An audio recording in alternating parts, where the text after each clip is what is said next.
பார்த்தீங்களா times of India paper காலையில் அண்ணா நகரில் இந்த ரேப் கேஸ் 10 வயசு பொன் குழந்தைய பாலியல் வன்முறை பண்ண அந்த கேஸை வந்து சிபிஐ விசாரணைக்கு மெட்ராஸ் ஹைகோர்ட்டு மாற்றுச்சு 2 மாதத்துக்கு முன்னால்.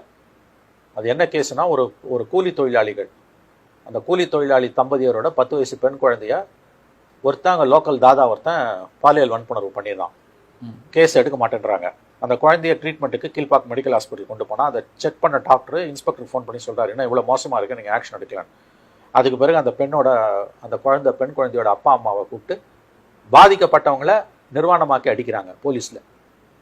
புரியுதா? இந்த நியூஸ் டைம்ஸ் ஆஃப் இந்தியாவில் பேஜ் 1 வருது, ஜூனியர் விடனில் வருது.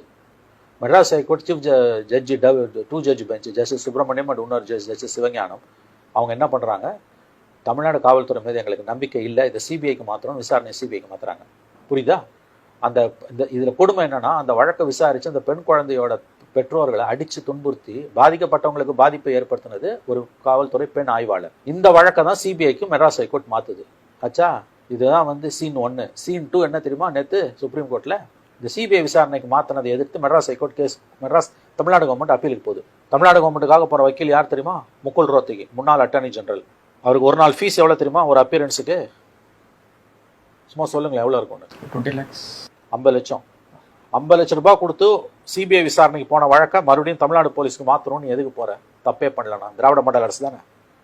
கோர்ட் என்ன ஆர்டர் பண்ணிச்சிருமா கேளுங்க. சீன் 3 கேளுங்க.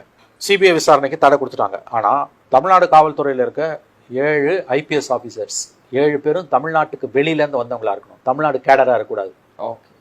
அதில் 3 பேர் பெண்களாக இருக்கணும். 7 பேர் கொண்ட குழு இதை விசாரித்து அறிக்கை கொடுக்கணும்னு சுப்ரீம் கோர்ட் ஆர்டர் போட்டிருக்கு. இதே கேஸு குஜராத்லேயோ டெல்லியிலையோ உத்தரப்பிரதேசம் நடந்ததா தமிழ்நாட்டு மீடியா வானத்துக்கும் பூமிக்கும் குதிச்சிருக்கும்ல.